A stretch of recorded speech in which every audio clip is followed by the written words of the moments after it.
오늘의 말씀은 누가복음 9장 28절에서 29절 말씀입니다. 이 말씀을 하신 후 8일쯤 되어 예수께서 베드로와 요한과 야고보를 데리고 기도하시러 산에 올라가사 기도하실 때에 용모가 변화되고 그 옷이 휘어져 광채가 나더라. 아멘. 어떤 분이 한국 사회를 가리켜서 한국은 공사공화국이다 이런 표현을 썼습니다. 왜냐하면 한국에 올 때마다 외국에서 한국은 항상 공사를 하더래요. 도로도 건물도 그리고 학교도 항상 뭔가 공사 중입니다. 그래서 외국에 살다가 이렇게 가끔씩 한국에 들어오면 변화되는 모습에 너무 깜짝깜짝 놀란다라는 표현을 많이 하십니다. 한국 사람들은 공사 중이다라는 이 말을 저는 좋게 받아들이면 한국 사람들은 변화를 좋아한다. 변화를 꿈꾸고 변화하는 걸 받아들이니까 공사하는 거죠. 변화가 싫으면 못하게 하겠죠. 그런데 곳곳에서 또 변화를 싫어하는 분들의 저항이 있습니다. 예를 들자면 변화가 두려운 사람들 중에 가장 대표적인 게 저는 아이들이라고 생각해요. 아이들이 이사를 가고 학교를 전학 가면 새로운 친구와 선생님 만나고 이런 게 두렵죠. 그래서 아이들은 자기가 있던 곳에서 떠나는 걸 별로 좋아하지 않습니다. 변화라고 하는 게 인간에게는 그렇게 쉬운 게 아닙니다. 인간은 심리적으로 본능적으로 변화하기를 거부하고 변화에 대해서 저항하려고 하는 마음이 있습니다. 현대 사회 심리학 조직론의 아버지라고 일컬어지는 커트 루인이라고 하는 학자가 변화에 대해서 이 변화는 두 가지의 힘이 있다 이렇게 얘기를 했습니다. 하나는 변화를 추진하는 힘이 있고 또 하나는 변화에 저항하는 힘이 있는데 이 두 가지 힘이 서로 반대에 있으면서 밀고 당기다가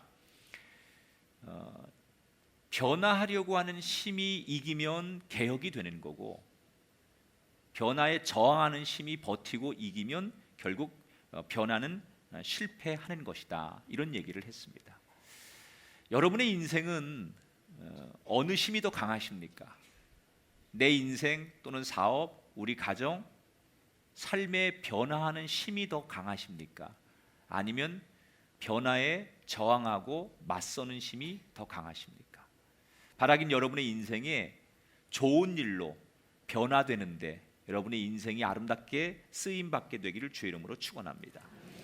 오늘 성경의 본문의 내용은 소위 변화산이라고 일컬어지는 사건이에요.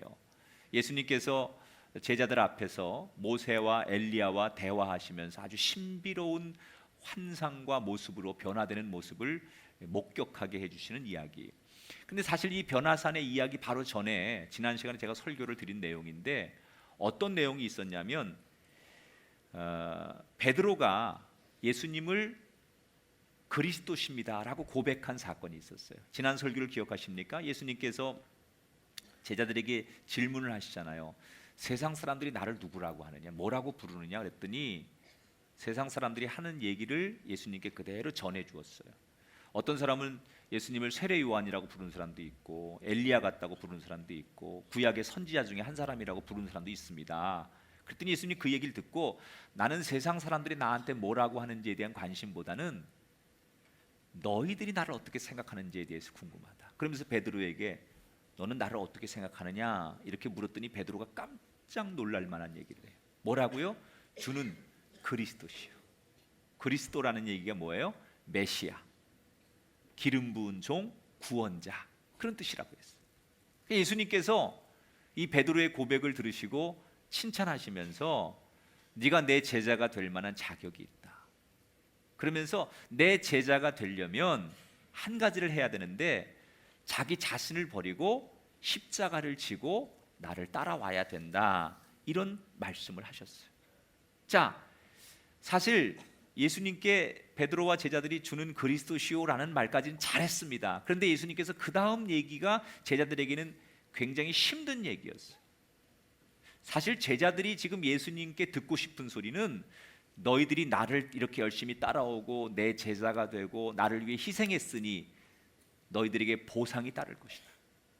명예가 생길 것이고 권력이 생길 것이고 부가 생길 것이니까 지금 좀 고생스러워도 나를 열심히 따라오거라. 뭐 이런 얘기를 사실은 듣고 싶었어요. 그런데 전혀 자기들이 듣고 싶은 얘기가 아닌 너무나 부담스러운 얘기를 예수님께서 하시는 거예요. 아무든지 나를 따라오려면 자기를 부인하고 날마다 십자가를 져야만 나를 따라올 수 있다. 여러분, 어떤 얘기가 되게 우리에게 부담스러울 때가 있잖아요. 저는 교회에서 목회하면서 교인들이 부담스러워해야 될 얘기를 가능하면 안 하려고 해요. 그 중에 하나가 헌금 얘기예요. 그래서 어떤 분들이 찾아와서 목사님 왜 헌금 설교를 안 해주십니까? 이러고 오히려 거룩한 항의를 하는 분들이 가끔 있어요. 너무 우리 교회 헌금 얘기를 안 하십니다. 당연한 건데 그걸 사람들이 당연하게 안 받아들이고 왜곡되게 받아들이니까, 부담스럽게 받아들이니까 교회 갔더니 헌금 얘기만 하더래. 어쩌다 한번 딱 했는데 헌금 얘기만 한다고. 그래서 안 해 아예. 그냥 자신들의 믿음과 인격과 변화를 기다리는 거예요. 그거를 굳이 사람들이 받아들일 수 없는 걸 자꾸 얘기해서 그것 때문에 갈등하지 말고 그냥 다른 복음적인 얘기를 자꾸 하죠. 그래서 성경의 얘기만 하려고 노력을 하는데 들어서 부담되는 얘기가 있는데 제자들이 지금 다 그 상황에 너무 부담되는 얘기를 예수님께서 하시는 거예요. 그런데 곧이어 예수님께서 부담을 주시는가 하더니 부담만 주는 게 아니라 소망도 함께 주시더라는 거예요. 이게 예수님이에요. 우리에게 부담만 주시는 분이 아니라 거룩한 부담과 동시에 또 다른 소망을 함께 주시는 분이 예수님이에요. 자, 부담을 주자마자 제자들이 부담스러워. 이게 주님을 따르는 길이고 이런 것이 제자가 되는 거라면 난 못할 것 같아. 이렇게 주저하는 제자들에게 예수님께서 곧이어 소망을 주시는 거예요. 29절 30절 같이 읽어볼게요. 시작. 기도하실 때 용모가 변화되고 그 옷이 휘어져 광채가 나더라. 문득 두 사람이 예수와 함께 말하니 이는 모세와 엘리야라. 자, 제자들이 예수님의 변화된 모습을 본 거예요. 이게 굉장히 사실 놀라운 거거든요. 눈으로 보고도 믿겨지지 않는 일이 있죠. 아마 제자들이 지금 이 예수님의 변화된 모습을 보고 딱 그렇게 표현하면 좋을 것 같아요. 자기들 눈앞에 그 자기들이 평상시 보고 있던 예수님이 아닌 너무 신비로운 모습으로 갑작스럽게 변화되는 모습을 눈으로 목격하기 시작하는 거예요. 이스라엘은 환경적으로 먼지가 많은 곳이에요. 반대로 물이 없는 곳이죠. 그래서 바람도 많고 그러다 보니까 사람이 잘 씻지 못하고 빨래를 자주 할 수 없어요. 그래서 항상 이 예수님의 모습 속에는 비바람과 먼지와 흙, 빨래를 자주 할 수 없으니까 그런 것들이 이렇게 얼룩이 져 있고 자국이 돼 있어서 옷이 보통 이렇게 누렇게 약간 변화돼 있고 깨끗하지 않은 그런 모습이 정상적이에요. 그런데 오늘 성경에 보니까 어떤 모습이냐? 예수님의 옷이 아주 정말 눈부시도록 희게 빛이 나게 변화되는 거예요.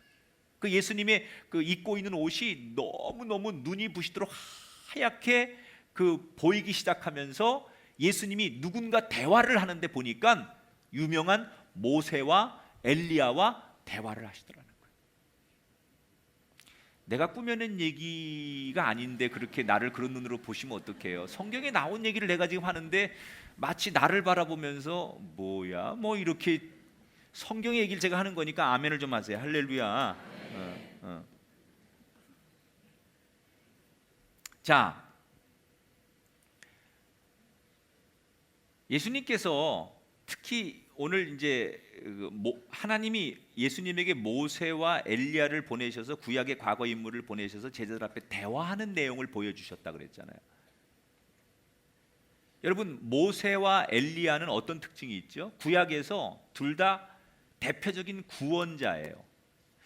애굽에서 400년 넘게 종살이하던 이스라엘 백성들을 구원한 사람이 모세죠. 아합 왕이 우상을 섬기면서 영적으로 흑암 속에 있는 이스라엘 백성들을 영적으로 구원해낸 사람이 엘리야 선지자예요. 그러니까 두 사람 다 이스라엘 백성들을 영적으로 죽음에서 구원해낸 대표적인 선지자들이죠. 예수님은 이 땅이 죄로 인해 죽을 수밖에 없는 영혼들을 구원하기 위해 십자가 지기 위해 오신 구원자예요. 그러니까 모세와 엘리야를 예수님 앞에 나타낸 것은 하나님께서 의도적으로 구원자라고 하는 의미를 나타내시는 거예요. 자, 그러면 왜 하나님께서 지금 제자들 앞에 예수님이 이렇게 정말 아주 신비로운 모습으로 보이도록 변화를 목격하게 하셨을까? 왜 이런 사건을 하나님의 영광을 드러내 주신 걸까?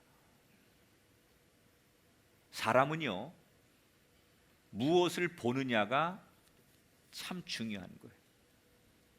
바라보는 것이 우리 인생을 결정합니다. 나라에는 그 나라 이름에 다 뜻이 있어요. 예를 들면 우리 옛날에 고려라는 날은 높고 화려하다 그런 뜻이 있고요. 일본은 해가 뜨는 곳이라는 뜻이고요. 중국은 세상의 한가운데다 이런 뜻을 가지고 있어요.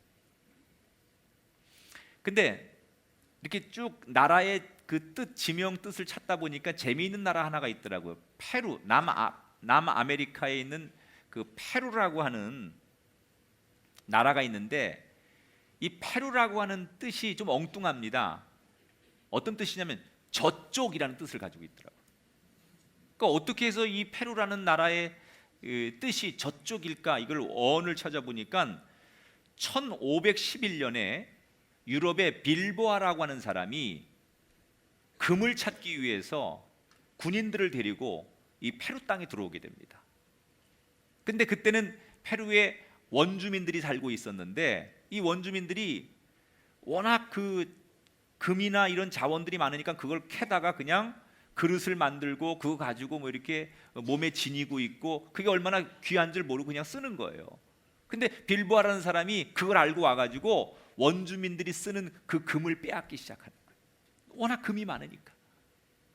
그래서 금을 빼앗다 보니까 충돌이 일어나고 때로는 사상자가 발생하고 사람들이 죽기도 하고, 그런데 그 군인들이 총을 가지고 들어오는 걸 원주민들이 막을 길이 없는 거예요. 이때 그 마을의 추장 하나가 지혜로운 사람이 있었어요. 이 추장이 가만히 생각해 보니까 저 유럽에서 지금 점령군으로 들어온 빌보아라는 군인들을 이길 자신이 없으니까 이 추장이 꾀를 한 가지 내는 거예요. 어느 날 빌보아라는 사람을 식사에 초대합니다. 그리고 당신을 위해서 우리가 도울 테니 뭐든지 얘기해라. 그러니까 나는 너희들 죽일 생각 없다. 내가 원하는 이 금만 내놓으면 나는 금만 가지고 갈 테니까 금만 내놔라. 그러니까 이 빌보아라는 사람에게 추장이 뭐라고 얘기하느냐? 아, 그러시냐고. 내가 당신들에게 금이 많은 곳을 소개하겠다고. 사실은 여기보다도 저기 가면 금이 정말로 여기보다 몇십 배 많은 곳이 있는데 당신들이 아직 거길 못 찾았나 본데 안내해 주겠다고. 그러니까 이 빌보아가 눈이 휘둥그레져가지고 추장한테 거기가 어디냐고 그랬더니 추장이 저쪽을 가리키면서 페루 그랬다는 거예요. 페루라는 뜻이 남미어로 저쪽이란 뜻이래요. 서쪽을 가리키면서 이 추장이 페루. 그러니까 이 빌보아라는 사람이 추장이 가리키는 그 저쪽을 향해서 군인들을 데리고 금이 그쪽은 훨씬 더 많다고 하니까 그쪽으로 갔는데 거기는 알고 봤더니 정글이에요. 그래서 이 빌보아라는 사람이 그 정글에 들어가서 결국 금도 못 찾고 많은 사상자를 내고 그리고 퇴각해서 돌아가고, 이 페루의 원주민들이 여러 가지 위기에서 벗어나게 되어서 그것이 이제 유래돼서 이 페루라는 나라 이름을 나중에 만들 때 그 페루 저쪽이라는 뜻을 갖게 되었다는 거예요. 여러분, 이 빌보아라고 하는 사람이 자기 눈에는 금밖에 없는 거예요. 사람이 보는 게 인생 아니에요? 돈밖에 안 보이는 사람은요, 모든 게 다 돈이에요. 인간의 관계, 우정, 가족까지도 다 돈이에요. 명예밖에 안 보이는 사람은 다 명예로 해석해요. 보는 게 그 사람의 인생이에요. 목마름이 그 사람의 인생 아닙니까? 여러분, 돈에 목마른 사람은 그저 돈밖에 모르고요. 인기에 목마른 사람은 인기밖에 모르고요. 보이고 목마르는 게 자신의 인생입니다. 여러분 지금 뭘 보십니까? 여러분이 보는 게 여러분의 인생이에요. 나는 직장밖에 안 보입니까? 여러분, 나는 축구밖에 안 보입니까? 나는 노는 거밖에, 여행하는 거밖에, 나는 뭐 내 눈엔 지금 차밖에 안 보입니까? 그게 여러분의 인생이에요. 제자들이 지금 예수님께 제자가 된다는 건, 나를 따른다는 것은 자기를 부인하고 십자가를 지는 거라고 하니까는 그들 눈에 보이는 그 십자가, 세상에서 고생, 이런 것들을 바라보면서 절망할 때 예수님께서 그들이 뭘 보게 하세요? 땅의 것을 보게 하지 않고 하늘의 것을 보게 하시는 거예요. 절망을 보지 않게 하시고 변화되는 영광을 보게 하시는 거예요. 오늘 여러분은 제자들처럼 땅의 것들만 바라보고 사십니까? 아니면 변화산의 예수님을 바라보고 사십니까? 바라기는 오늘 이 메시지를 들으며 우리도 하나님 나라를 볼 수 있는 눈이 생기게 되기를 축복합니다. 하나님의 영광을, 하나님이 예비한 그 나라를 우리가 볼 때 이 땅의 두려움과 걱정이 물러갈 줄 믿습니다. 자, 그러면 이 영광스러운 변화에는 어떻게 들어가는 거냐? 예수님이 지금 변화산에서 이렇게 영광스러운 하나님의 그 영광스러운 변화에 예수님이 지금 들어간 거잖아요. 그러면 이런 변화의 주인공이 되려면 어떻게 해야 되느냐? 오늘 성경은 이런 변화의 주인공이 되는 아주 중요한 키워드가 있다는 거예요. 누가복음 9장 28절 29절을 다시 읽어볼게요. 시작. 이 말씀을 하신 후 8일쯤 되어 예수께서 베드로와 요한과 야고보를 데리고 기도하시러 산에 올라가사 기도하실 때 용모가 변화되고 그 옷이 휘어져 광채가 나더라. 따라합시다. 기도하실 때. 자, 예수님의 변화는 언제 일어나느냐? 기도하러 가셨을 때, 그리고 기도하실 때 예수님의 변화는 시작되었어요. 이 누가복음은 다른 공관복음과 다르게 똑같은 사건을 다른 공관복음에도 소개를 하잖아요. 그런데 이 누가복음은 좀 독특해. 누가라는 의사가 이 누가복음을 집필하면서 이 누가라는 의사가, 저자가 이 누가복음에서 강조하고 싶은 게 있어요. 두 가지인데, 첫째는 예수님이 누구신가, 이걸 이야기하고 싶은 거예요. 이 누가복음이라는 이 책을, 예수님의 역사책을 쫙 자기가 기록하면서 예수님은 도대체 누구신가라는 것을 이 책을 읽고 사람들이 알기를 원해서 이 누가복음을 기록한 거예요. 또 하나, 누가복음을 혹시 다른 말로 표현하면, 별명을 붙이면 어떻게 붙이면 딱 좋을까?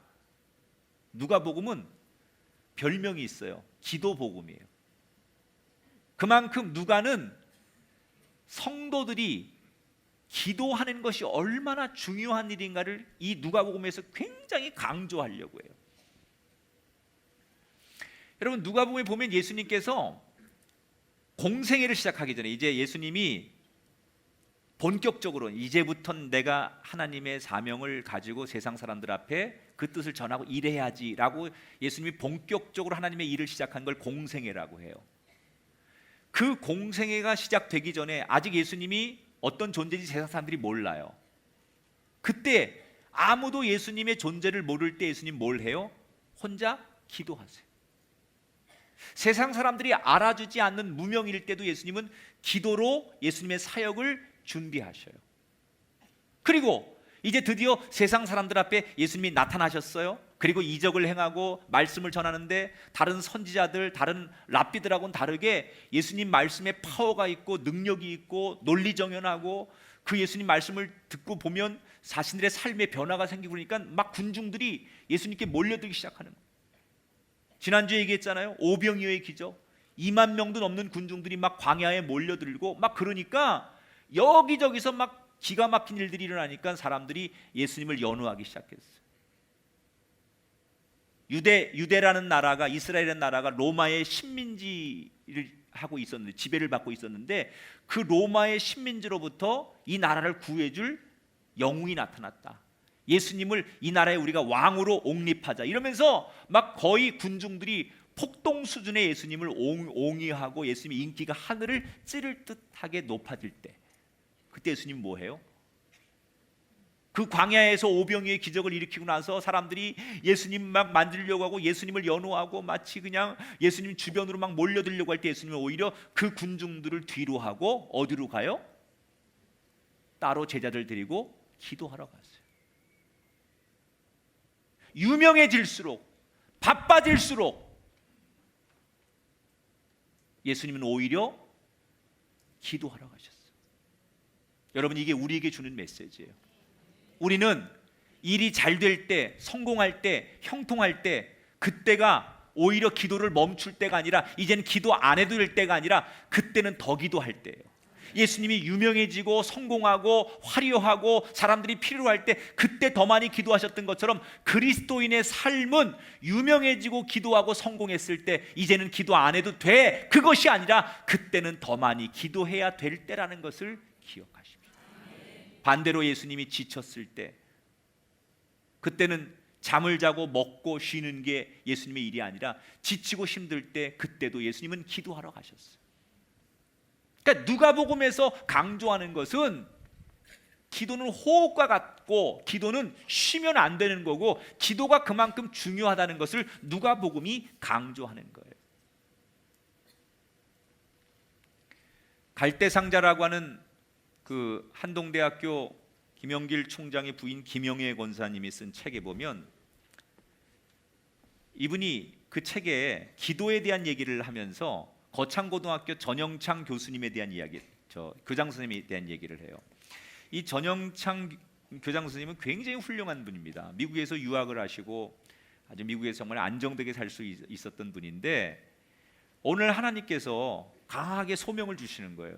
너 한국에 가서 하나님의 이름으로 세운 학교의 교장이 되라.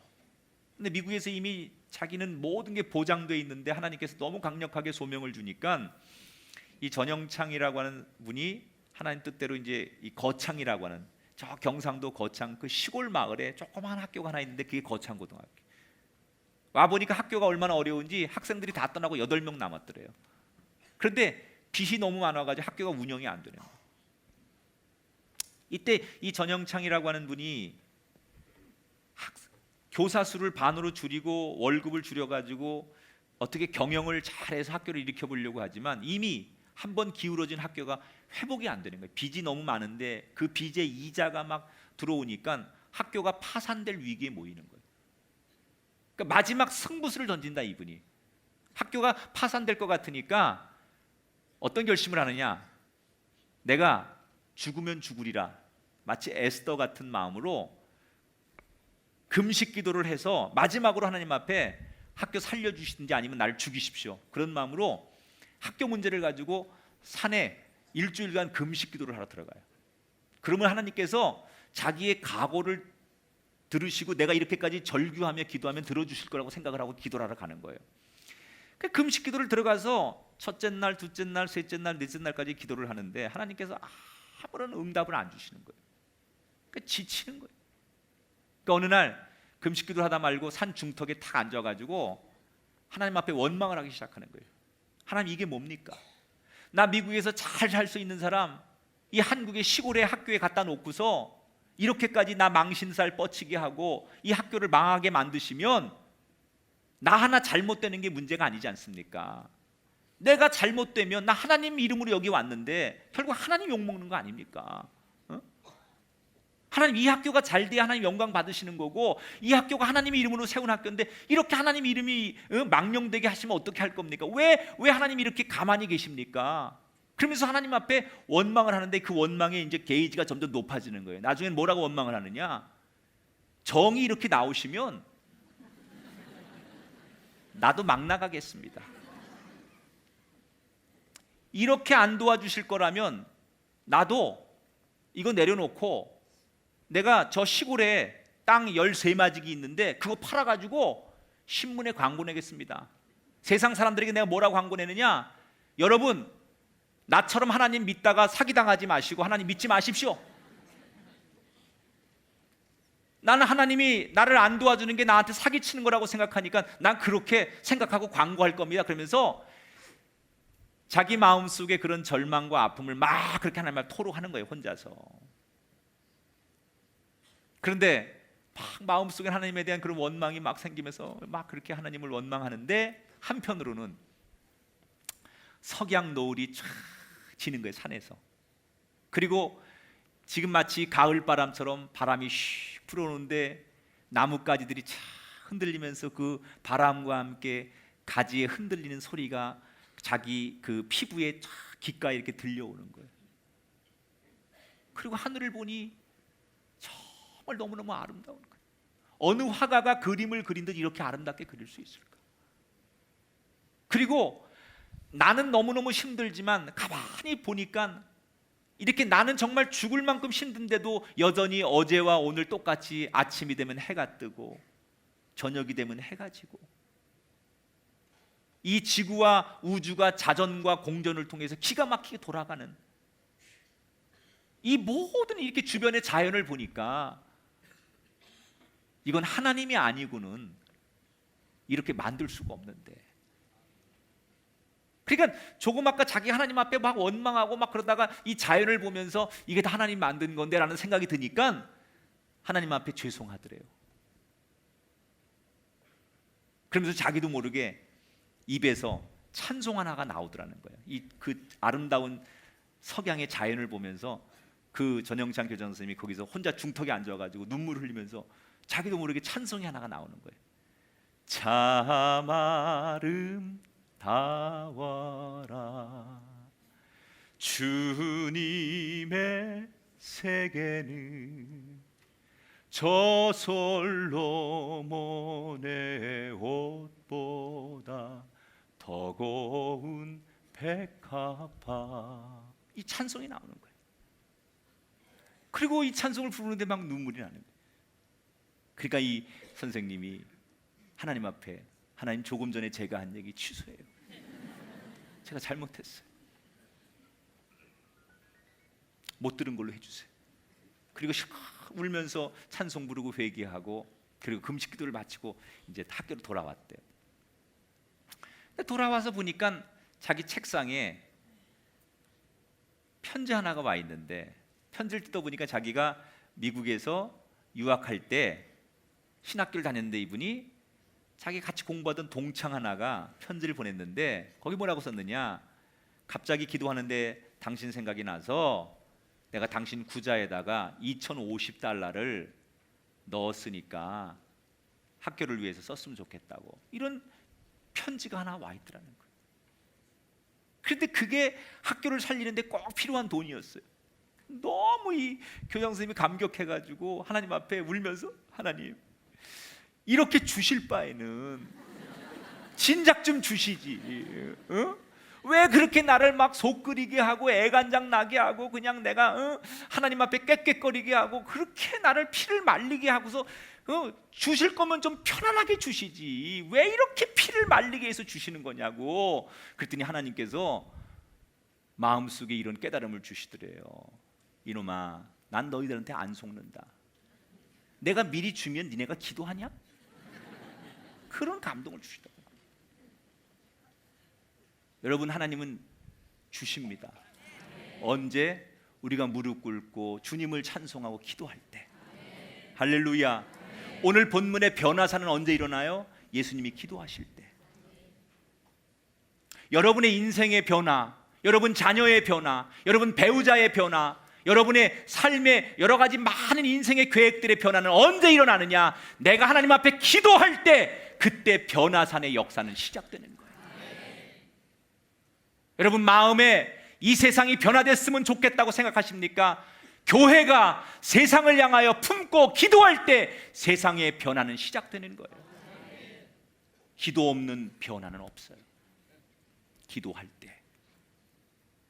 변화산의 역사가 시작된다는 것을 기억하시면서 오늘 우리는 잘 될 때일수록 더 많이 기도하러 가야 될 것이고, 좌절되고 힘들수록 더 많이 기도하러 가야 될 줄 믿습니다. 따라합시다. 하나님은 우리의 기도를 듣기를 원하십니다. 할렐루야.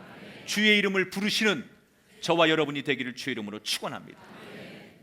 말씀을 정리합니다. 여러분은 무엇을 바라보고 계십니까? 현실에 땅 밑에서 십자가를 져야 한다고 하는 예수님 말씀만 듣고 내 삶은 왜 이렇게 고달파야 하나, 땅의 문제를 놓고서 염려하고 한숨만 쉬는 그것을 바라보십니까? 아니면 준비된 기도의 자리에 가셔서 변화산의 거룩한 모습을 보고 계십니까? 눈을 들어 하나님이 예비하신 영광을 볼 수 있게 되기를 축복합니다. 돈의 문제, 명예의 문제, 세상의 문제, 여러분 관계의 문제만 머물지 마시고 여러분의 시선이 하나님의 영광의 나라, 주님께서 우리에게 주실 그 영광스러움을 보셔서 이 땅의 것을 훌훌 털고 그곳으로 옮겨지는 인생이 되기를 주의 이름으로 축원합니다. 여러분의 인생에도 변화산에 예수님의 거룩한 변화를 목격했던 제자들처럼 여러분의 삶에도 그런 아름다운 변화를 목격하고 변화산의 주인공이 되는 축복이 이제부터 영원까지 함께하기를 주님의 이름으로 축원합니다.